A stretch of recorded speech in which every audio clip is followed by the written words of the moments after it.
Good, so I will now focus on how well the system is performing, but before I do, I'd like to jump ahead and share with you what I felt after I'd finished reading the report. Two different visions of the future came to my mind. One road led to a more coherent system with multiple actors bound together by common values, policies and operational practices, whilst another road split into divergent lanes, creating a fragmented system only partially connected, with different actors working according to different principles, policies and practices, and with only partial recognition of others. Now I'd like you to hang on to those two pictures, as they may represent something of a crossroads for the system, and I want to come back to this at the end of the presentation. And now let's look at how well the system is performing by reviewing the evidence provided under each of the 6 chosen OECD-DAC criteria, which I'm sure you all know are coverage and sufficiency, relevance, appropriateness, effectiveness, connectedness, efficiency and coherence. So the focus here is on mobilising resources sufficient to meet needs and cover all affected populations. Now the first point is that although humanitarian spend continues to rise, as Abby said, funding coverage against needs as stated in appeals still only meets about 68% of that need. So that figure is a useful proxy, but we still need to recognise what we still don't know about how many people were affected by crisis in situations where an appeal was not launched. So we can't say A, what the scale of humanitarian need is in terms of numbers of people affected, and B, what our caseload is in terms of numbers of people assisted. Now this is a pretty basic metric, and I think it's something that all operational agencies should be looking to provide. And at the moment I don't think they do, and if Simon was asked today to present data to the ICRC board, I don't think you'd be able to do it sufficiently. So let's look at where the money is spent. Current humanitarian spend is directed to 4 different categories of emergency situations. Now, the first category is the rapid, high-profile natural disasters such as Haiti earthquakes or the Pakistan floods. The second is chronic conflict situations such as Afghanistan, North and South Sudan, DRC and occupied territories. And here, of course, is special interest due to strategic considerations. And the third category contains the forgotten or hidden emergencies such as Côte d'Ivoire or the Central African Republic. And the fourth reflects the predictable cyclical crises like the Sahel and the Horn of Africa. Of course, we all know these categories aren't exclusive, they do overlap, and in some compounded situations they may contain 2 or 3 of these elements. But bearing these caveats in mind, I think the categories can help shed light on who gets what and why. Let me explain. So the best funded emergencies are typically from category 1. The average sum received by someone affected by the Haiti earthquake was about $1,166. The least funded are from categories 3 and category 4, and a beneficiary affected by the conflict in Côte d'Ivoire, for example, received $159 on average.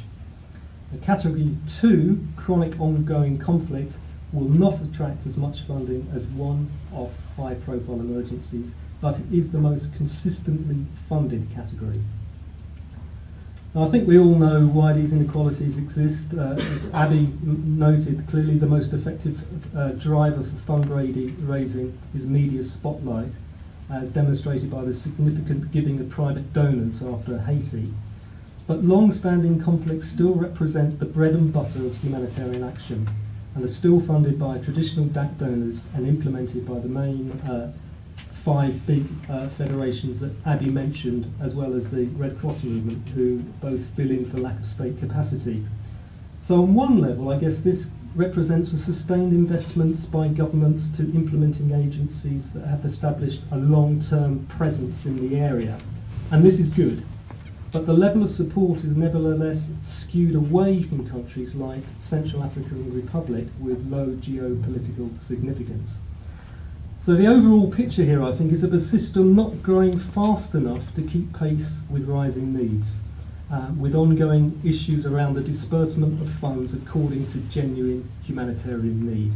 And it's hard to see any improvements here compared with the 2010 pilot study. Relevance and appropriateness. Now this is about addressing appropriate needs according to the priorities of host governments and affected populations. And here we have a mixed picture. Evaluations suggest that local priorities have mostly been met, but this contrasts with field-based surveys of aid recipients where 2/3 of the respondents said they were dissatisfied or only partly satisfied with the amounts and quality of the assistance package. It's also worth noting that there's no change to which sectors get the most funds, notably food aid, and you can see that in the report. And I guess that this supports the premise that aid still works more on a supply-driven rather than a demand-driven approach. Now, moderate improvements in the quality of needs assessments were noted, partly due to advances in developing new tools and methods, which included the IASC's Needs Assessment Task Force and the INGO-led Assessment Capacities Project, ACAPS.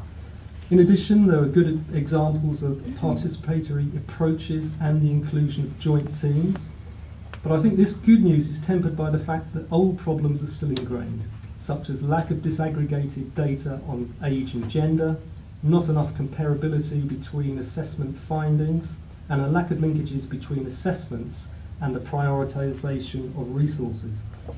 And although the study did find inspirational examples of good operational leadership, this was in spite of, rather than because of, the organisation and culture in which they were operating.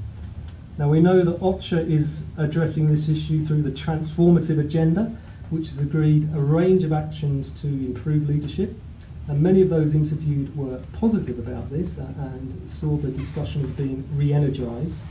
And one donor called it a step change in behaviour of agencies after Pakistan and Haiti.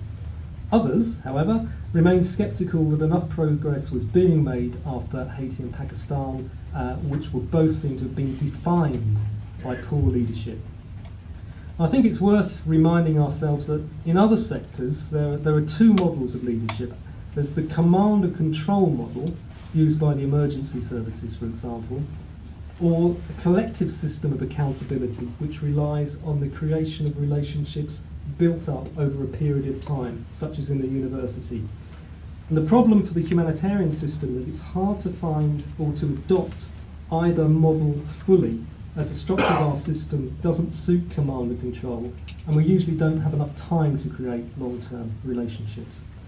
So collective accountability also creates a big challenge. Now, new thinking suggests that inspirational leadership is less essential when all actors have a shared understanding of what's happening. They're clear about their roles and responsibilities and standard operating procedures. And I think without these basic procedural prerequisites in place, the search for good leadership may take a long time. I've got to mention this violence against aid workers. I mean, obviously effectiveness is also hampered by security issues. About 540 aid workers were killed, kidnapped or seriously wounded in 2009-2010, and as you can see from the graph, the number of attacks continues to increase. Afghanistan, Sudan and Somalia top the list for the most violent environments. Next criteria, connectedness, and this focuses on how well the system connects its activities to host country objectives and how well it partners with host country stakeholders. Now, as Abby mentioned earlier, we're now seeing a significant rise in the number and capacity of NDMAs and a major growth in local INGOs. And the report reveals a modest improvement in connectedness at host government level, but this is certainly not without its frictions. For example, although NDMAs see the cluster system as a step forward, they're still frustrated by what they see as an artificial distinction between relief and development in the international aid architecture. By contrast, the international system has been frustrated by some governments' focus on reliance and sovereignty, which has resulted in refusals to issue standard emergency appeals that could have triggered an international response. And in spite of the talk of the importance of partnerships, the report finds significant underinvestment in the capacities of local operational partners. Now, interviews and evaluations noted that national organisations are often working at or beyond their maximum operational capacity and find it very difficult to meet an increasing array of international standards. And when there are increased opportunities for local organisations to apply for pooled funding, the reality is there's still very little bilateral funding coming their way. And more promising is the news that there are still more efforts to improve communication with aid recipients, and initiatives by OECD-DAC and its members such as Internews, Frontline SMS, BBC Media Action and others have greatly improved engagement. Although, as noted earlier, consultation is still an area that needs much improvement. We go on to efficiency. In general terms, efficiency can be measured in terms of both money and time. The clusters and country-levelled pooled funding have been credited with bringing in more funding and contributing to stronger coordination. But at time, more speed means less inclusiveness and vice versa. As with the pilot version, survey respondents affirmed that the benefits of coordination were worth the costs. We're all aware of the value for money debate that was prompted in the UK, at least by the HER, and this report identifies ongoing challenges with clarifying the concept and the concern about making meaningful comparisons between different contexts. In the period 2007-2008 saw key innovations emerge, such as the use of cash and mobile communication technology, and these efforts have reached a transformative scale, with their use becoming more significantly widespread, not to say mainstream. To coherence. Coherence is defined as the extent to which actors converge around shared principles and goals.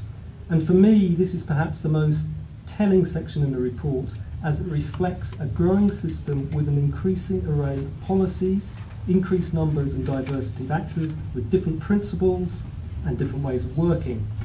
And a major finding is a serious concern amongst aid practitioners about political actors' lack of respect for humanitarian principles, which is seen most starkly in stabilisation efforts in fragile states. And according to the findings, many humanitarian organisations have willingly compromised the principled approach in their own conduct through close alignment with political and military actors. The report suggests that the coherence that binds agencies through a common value system is being severely tested, with a widening gulf between strictly non-TIS agencies like MSF and ICRC and the rest of the multi-mandated system. With regard to policy, some people see the emerging resilience agenda as a potentially unifying framework that will bring together complementary elements from both the humanitarian and development spheres. Here the vision is of a world where multi-mandated agencies work in partnership with local actors, from preparedness and risk reduction through to relief and recovery, using different principles that underpin different parts of their work. Findings from the interviews, however, reveal some scepticism with the idea of resilience. Some people saw it as a latest bandwagon, an old idea in new wrapping perhaps, said one. My reading of the report is, although the reform process has had its successes and responses are more coordinated under the clusters, there are a growing number of actors in number, if not in volume, who feel disenfranchised. So where are we now? I'm going to finish now, Simon. So let me recap. The key points are these: that the system is growing in terms of funds, staffing levels, and number of agencies, including new NGOs. It's also becoming more diverse, with many more NGOs appearing, regional bodies, diasporas and NDMAs, and the humanitarian and development agendas are becoming more intertwined, at least in terms of rhetoric. But much of the growth is around the edges and linked to outlier emergencies like Haiti, as had been said at the beginning. The heart of the system remains the same. The big DAC donors provide the lion's share of the funds, which go largely to long-term chronic-related crises, and the big five NGO federations, the UN and the Red Cross, dominating these situations. And we see that the system has taken many steps to address these weaknesses, and there's slow incremental progress in some areas.